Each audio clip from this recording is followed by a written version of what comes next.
and there's a beautiful word, predator. They have the knowledge system that predates our experience of governance on this planet. They were the first kings and queens of creation. And in their governance of the ecosystem, everything gives, everything, all the way down the food chain and all the way up again. And the apex animal gives the most.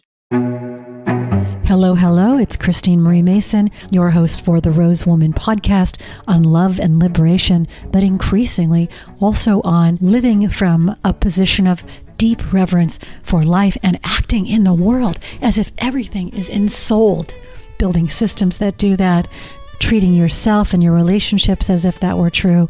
And today I have an interview with the amazing Linda Tucker, who almost single-handedly has saved an entire species of white lions in Africa. And in the process of doing so, developed a model of sustainability. And she is coming to America, coming first to Mexico and then to San Diego, Los Angeles, Sedona, and the East Coast of the United States. And I am hosting her for a live night in Malibu on May 29th. And if you are anywhere in the Los Angeles area or you can come out, please join us in hearing more of her amazing story. And in this episode, you're going to hear about how one moment of insight can lead to a life of great impact driven by love. Tell me about your spark. When did this project arise in you? Spark is the most perfect word. The ignition moment was as long ago as 1991. And at that stage, I was very much, I would say, part of the consumer culture. I just left Cambridge University, the ivory tower, and I was in the fashion and marketing advertising industry in Europe, Paris, London, New York. And I had left the land of my origins, South Africa, because I grew up in the time of the apartheid system that was a very unjust system, and being born into that system and feeling so helpless and not being able to change the status quo is very relevant, I think, for our discussion, because in many ways, all of us are finding ourselves in a system that we don't particularly agree with, and we recognize it's unjust in so many ways, particularly against our earth. All is extractive, very little sense of giving back, of protecting, of honoring the earth. So I was raised in that regime and I saw it fall, which is very good to know that paradigms can shift. But at this specific time, if you can just contextualize what was happening in the world, 1991, Nelson Mandela had just been released. So I returned to the land of my origin. I went to the wilderness bushveld region where, as a child, I had spent a lot of time, and the mythical white lions were always hovering in my consciousness. They had not been seen. There was talk about them. But as a child, they were this incredible kind of mythical creature. And then now as an adult in 1991, I went out into the wilderness with a friend of mine in a Jeep. And we were actually a group of friends. He was driving at night. And we found ourselves in the middle of a pride of lions. We actually were looking to find a lioness that was due to have cubs. But suddenly, at night, we found ourselves surrounded by 24 lions. The crisis was that he had hit a tree trunk, which had broken the steering shaft. So we couldn't get out of that situation. Night had just fallen. Remember, 1991 was before cell phones, and certainly there was no cell phone access into the wilderness. We used radio signals at that time, but we couldn't get any help on our radio. So we were trapped in the middle of this pride of lions. And I now know if you're calm and you're respectful of nature, all is well, but we panicked. And people started doing ridiculous things like wanting to run to get help or scream for help. And, we were behaving like meat in an open butcher's shop. And of course, when you behave like prey, lions behave like lions. Lions behave like lions. I mean, that must have been like a true moment. It was the most terrifying experience, like a living nightmare, only it was real. It's humanity's primordial fear of being at the mercy of predators. But the amazing thing that happened was that there was no way out of that situation. The more we panicked, the more the growls and the snarls appeared to be surrounding us and coming closer. And I was convinced that one of us was going to die that night. And the challenge was that the spotlight we had was attached to the battery, which was slowly running down. So it was getting darker and darker. And there was truly no way out of that situation. And then in the last fading light, suddenly I saw this figure walking right through the lion pride. She was an indigenous medicine woman, ancient medicine woman, carrying a little baby strapped to her back, and two little boys or children were actually walking with her right through the lions. And she was walking almost like in a state of trance, so calmly, and then came and climbed into this open jeep that was very low to the ground. And she just sat there holding silence and calm. And you asked, what was that spark? Well, she appeared to be carrying a flame, although that was just my memory of it. She was actually carrying a flame of courage all the way through the lions, sat in front of me, and then she handed that flame over to another party who was a man in front of me, and he suddenly was ignited, and he said, I'm going to walk back through the lions and get help. He walked back through the lions until he finally found the camp and found another vehicle and came to our rescue. That is an amazing story. Absolutely amazing. That man was my sister's boyfriend at the time, and she said, I'll marry you. And they spent, most of their lives together after that amazing event. But for me, the spark had only just begun. And I returned to that world of advertising and marketing, and nothing was the same again. I couldn't integrate because something so extraordinary had happened in the wilds of Africa. And everything seemed like an illusion from that point on. What people were doing, making money, selling brands and marketing and getting people to buy products they didn't need. Everything looked different. I suddenly realized that, I was using makeup. What had happened to the animals that had been tested before the makeup was put on my skin? I looked at the food on my plate and I thought, what has happened to the animals before they've landed as food on my plate? Everything was different from that moment on. And suddenly I realized I had to change my entire life. And it was as if that spark that you ask about, that had ignited, was a long burning flame that burnt and finally exploded in my face.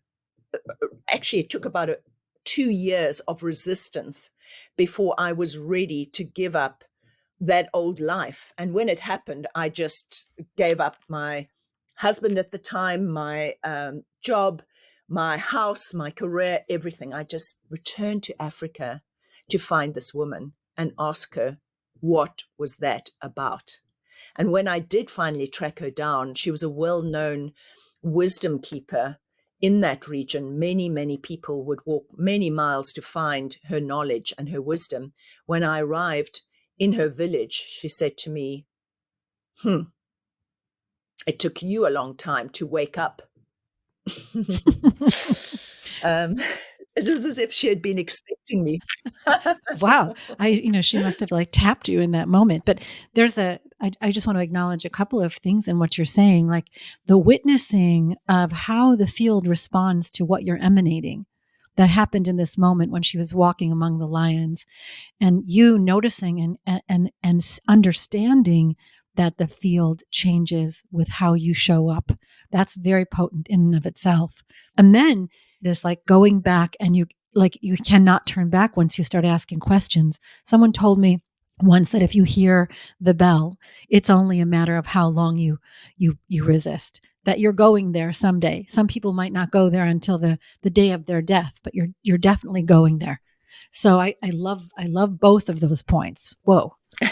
And of course, the resistance to changing a paradigm that you've bought into, or you've been brought up into. Everything was a quantum shift. All the questions. I asked her, how did you do that? How did you walk through the lions without getting harmed? And she said to me, but you were the aggressor. You drove into their sacred space when a lioness was about to give birth to cubs.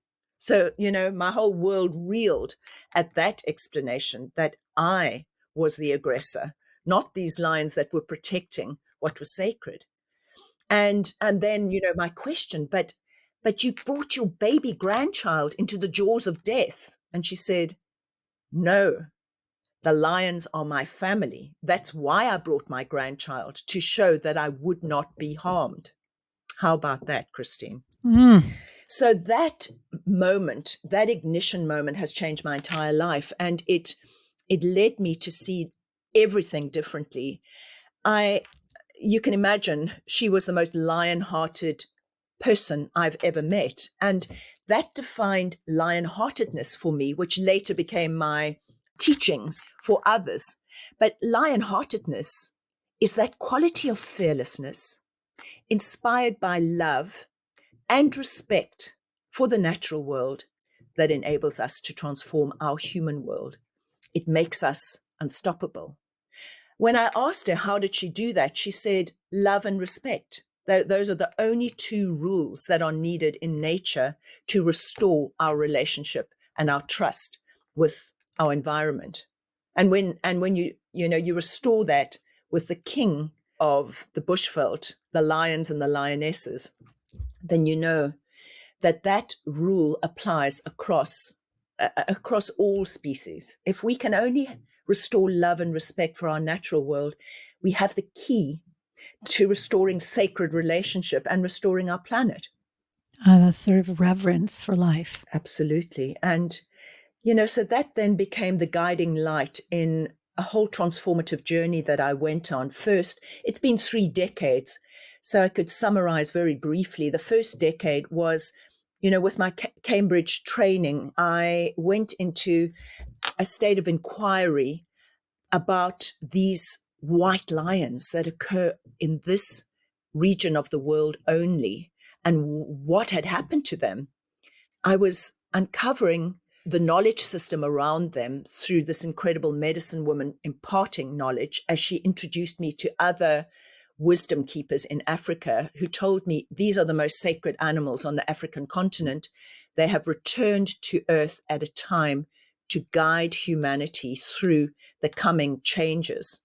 So I was in deep awe and reverence.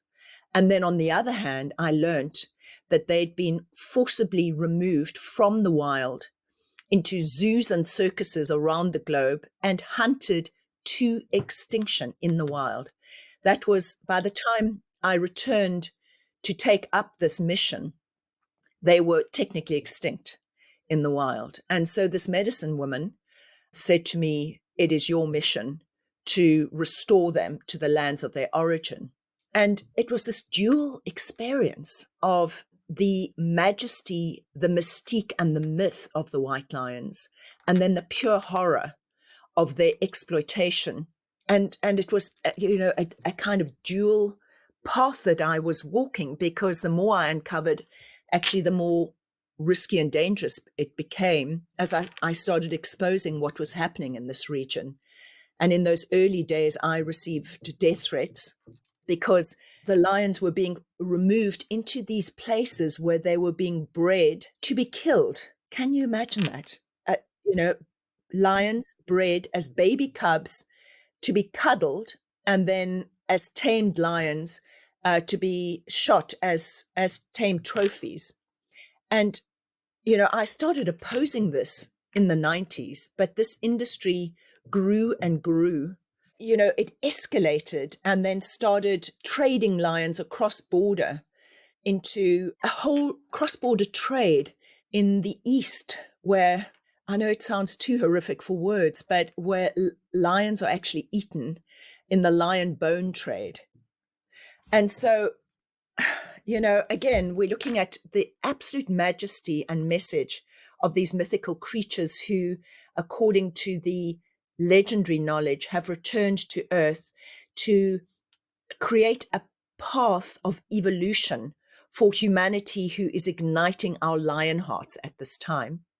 And then this whole counterpoint of horror that was escalating over the whole timeline that I'm describing for you. So the first 10 years or the first decade was uncovering the mystery and the horror. And then in the next decade which was 2001, I established a nonprofit organization called the Global White Lion Protection Trust to manage what would be a campaign and strategy to return them to the wild. What had happened, and this is where the story gets, again, there's a mythic timeline that I'm going to keep dropping into, because in the story of the white lions, myth and reality are almost one and the same. So we're talking about their extinction in the 90s. And then at the end of the 90s, let me just add a really important point. In the wild was a lion called Ingwavuma, who this medicine woman maintained was my guardian lion.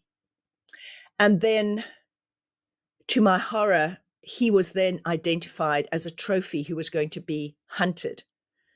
I tried everything to stop that. And I have to regrettably say the hunter was an American trophy hunter. I tried everything to stop it, but the warden said, this is our model. It's a trophy hunting model whereby we get a lot of money that we put back into conservation. And I said to the warden, this could be the last lion carrying the white lion genetic code, because the golden lions in that region, some of them carry the code that births the white lions. And I said, this could be the last gene bearer. And the warden said, well, prove that he's carrying this gene. So that became a really important objective later when the Global White Lion Protection Trust was founded, was to bring science together with indigenous knowledge systems. And scientifically, we embarked on an effort to identify what is known as the genetic marker, the secret code that makes the white lions unique. And we finally, after 7 years of collaborative study with genetic labs around the globe, identified the genetic marker.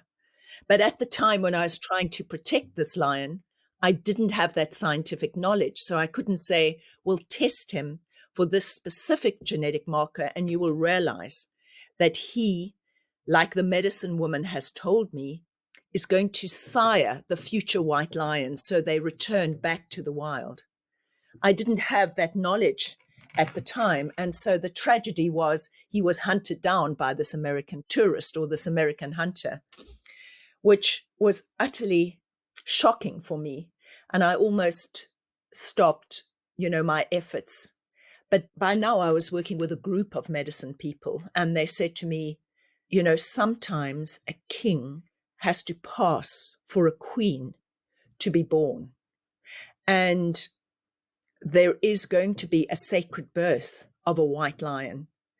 You, as a Cambridge-trained scholar who knows about myth and legend, that was my area of focus in Cambridge University. They said to me, do not miss the signs from nature. Nature always gives signs to humanity. We just miss the signs generally because we're not listening. And then, Christine, on Christmas Day in Bethlehem, in a town called Bethlehem in South Africa, in the year 2000, this white lion cub was born. And the medicine people said, this is the lioness that we've been waiting for. She has to return to the land of her origins for peace to be restored on earth. So these huge mythic dimensions to a luminous animal that was extinct at the time And that's why I originally founded the Global White Line Protection Trust to be the vehicle, the practical non-profit organization that would be the vehicle that could raise funds to get her out of this place where she was born, which was one of these death camps that I mentioned. It's an amazing story, and I was just tapping into this very interesting place where the medicine woman has this knowing, has this knowledge, and you have to do these machinations to prove it in a material scientific paradigm or mindset.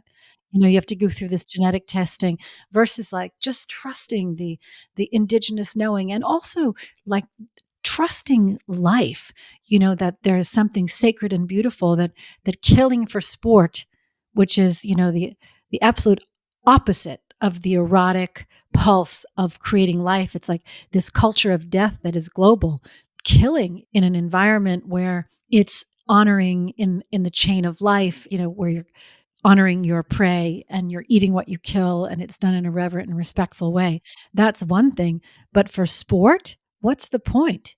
I mean, that you had to go in and remind them. I mean, your point about having to prove everything scientifically, and then the long, laborious process. And of course, that's just one window into, what is reality, the vast mythological mystery of life and constant rebirthing, as you say. Life is about a continuum and about sacredness and about the flourishing of all species. And so I love your mention that, if you're actually taking down your own prey and you honor it and you recognize you are receiving it within your own system, and therefore you have a contract with that being that you are consuming, as it were. You see, that is completely different. And that is what the white lions teach as predators. And there's a beautiful word, predator. They have the knowledge system that predates our experience of governance on this planet. They were the first kings and queens of creation. And in their governance of the ecosystem, everything gives, everything, all the way down the food chain and all the way up again. And the apex animal gives the most because it gives back in rebalancing the trophic levels, which are, all these levels of the food chain, that it is now understood through ecologists recognizing that the apex animal, as in Yellowstone Park, is able to restore an entire ecosystem through its purpose, its role of creating balance and order in that system. And so it actually receives the blessing of the prey that it is consuming. It doesn't take in the way that we experience, where we are simply taking without giving anything back. That is the consumerist model that we have taken to its end point. And I regard the end point when people believe they can start eating lions, which is the case with the lion bone trade into the Eastern markets, then we've really taken our consumerism to its final octave, where it has to change. We have to change our relationship with our planet to one of loving reverence in the way I've described. I've been just doing a piece on the desacralization of the world, and that the medicine for that is already inside of us. That it's already happening. This recognition, and then I was just speaking with a woman who wrote a book called Summoned by Earth. And I'm, researching this sort of neo-Gaian global underground of people who are like, wait, the earth is holy. We're holy. Our bodies are holy. And that there's been this emergence and a counterforce since the 80s, which you've been really instrumental in. But I believe it's here. And it's like about ready to catch fire, to fall back in love with life on earth as it is given, and then to act from that love. Yes, I completely agree. I think the timing has been ignited, and it's linked to a huge cycle that is turning in our time, which is part of the Leo Aquarius age. Everyone knows about the Aquarius age, the dawn of the age of the Aquarius, but actually it's a counterpoint with Leo. And therefore, the Aquarian human, the technological human, the higher mind, all that Aquarius is, has to be anchored by the true heart of the lion, the heart in nature, that is all heart. It is, we have sadly become largely dehumanized and denatured, and we need to find our humanity again and our true natures again by finding a sacred relationship with Mother Nature. Yes, completely. So now, you're also starting to hint at some of the work that you're carrying out on the lessons from the lions. I don't want to tell everybody the whole story because I want them to come and meet you in person and to learn a lot about the work and read the book and all of the things. So talk to me a little bit about this upcoming North American tour and the different kinds of programs you're presenting in this visit. Yes, so it's a tour that begins first in Mexico and then to San Diego and then LA and then Sedona and then to the East Coast to a venue that many people know, Omega, the Omega Institute, where we'll be looking actually at humanity rising in the Leo Aquarius age, speaking into what we're talking about here, that there is an invitation for us to remember our higher minds and our hearts that we've forgotten largely in this heartless world we've created. But Earth is awakening and Earth is inviting us to rise with her.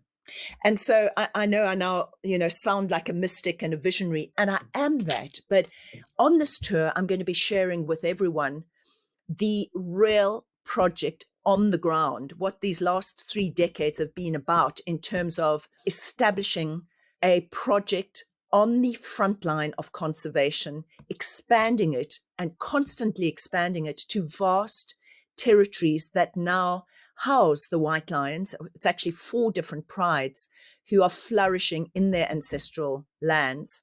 We haven't opened to the greater ecosystem because sadly, the trophy hunting model still exists there. So we're on the borders of an ecosystem where the old kind of, colonial, patriarchal, and largely brutal model of conservation management still has control. But what our project does is shows the new order, the new way that is based on love and reverence for life.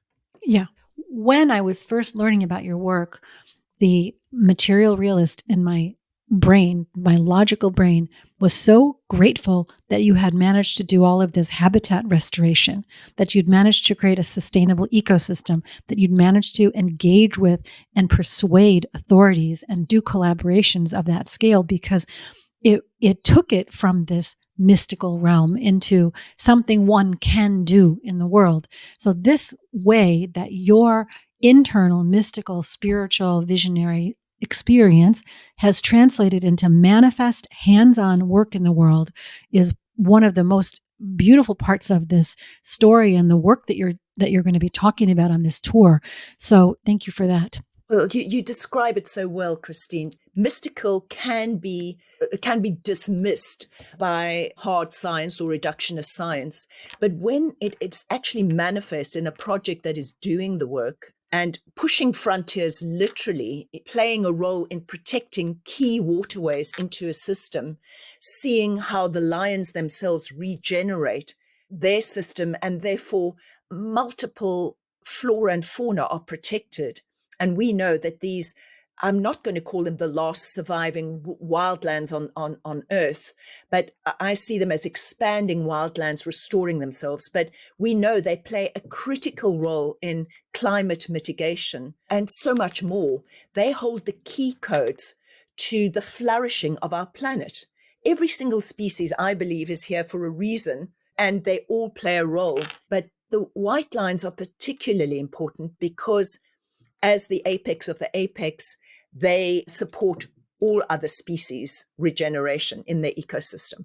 So for those of you who don't know the Omega Institute, it's in upstate New York, in Rhinebeck, New York, and it's an old summer camp that's been transformed over the last decades. There's a beautiful lake to swim in. They serve gorgeous communal meals, and the whole place has been infused with all of the greatest spiritual, quote unquote, spiritual teachers or activists of our era. If you get a chance to go for that retreat up in Omega, please do so. And if not, join us in LA or San Diego in Southern California for a night to meet Linda to hear more about her work. It's also a benefit to support the actual work of the White Lion Trust. So yes, we'll be giving you a big swag bag, and we'll also be asking you to be moved by your heart and to support the work with material wealth, and then come and learn. Go to Sedona or do some of the online programs. And if you're fortunate enough to be invited to come to do a lion leadership program with the actual lions, to come and meet some of these magical beings who have actual names, they have actual personalities and names and things to teach you, then definitely take Linda up on that. Take the whole action of the White Lion Trust as an invitation to shift the way that you think locally and apply these lessons locally in your own community and your own habitats. So, would you like to say anything else about the book or about the work as we're closing out? Oh, Christine, thank you so much for that wonderful introduction to my work. And yes, it might seem extreme, my life, but I believe that in my own story is a spark of the heart of the lion in everyone. But it all comes down to, what are we going to give back to our planet? Because that's what heart work does. It's not about self-aggrandizement or thinking, every leader who has ever been wants to lionize themselves. It's actually stepping back in humility and realizing, when we work with our hearts in service of nature, we are unstoppable because the greater force is working through us. And that is a gift I would hope to give to everyone. And with it comes a lot of hope in a world that is traumatized. When we remember our hearts, we have the key. And so I've written 3 books, actually 4 books on the white lions. The first one is The Mystery of the White Lions, and it's quite a read because it goes into this lost knowledge system that was unknown to humanity before it was shared with me and before the lions shared their mystery with me. And then there's a very much more readable book called Saving the White Lions, which tells my story and my battle in the early years of getting the sacred lioness, who was housed in this death camp, back to the wild with her cubs and freeing her into the land of her origins. And I think that's a worthwhile read because it again shows everyone that seemingly impossible obstacles actually give way when one has the force behind you, and love is the greatest force. And then the third book that will be widely available, it's actually available online, is Lion-Hearted Leadership, the 13 Laws. I call them the laws, but essentially they are nature's laws that we have within us, which we've largely forgotten. They're completely familiar, but we have gone out of alignment with them. Dun-dun-dun.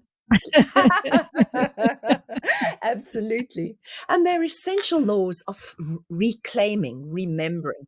And so it is all about coming back into that right relationship, which is alignment, which is alignment. There are a lot of those leonine words, the 6th law of lion-hearted leadership is, we know it, collaboration rather than competitiveness. And collaboration is to find your pride, which is an alliance. These words are beautifully embedded in the teaching, and it makes it fun. There's an online course. And, before you come to the Heartland, you would need to familiarize yourself with Lion-Hearted Leadership, the online course, so that you know what to expect and how to transform your life accordingly in a way that is hugely supported by Mother Nature. Yes. So do the work. I love that you do that, by the way, that you invite people to prepare themselves. It's not a tourist thing. It's a journey for which you prepare yourself.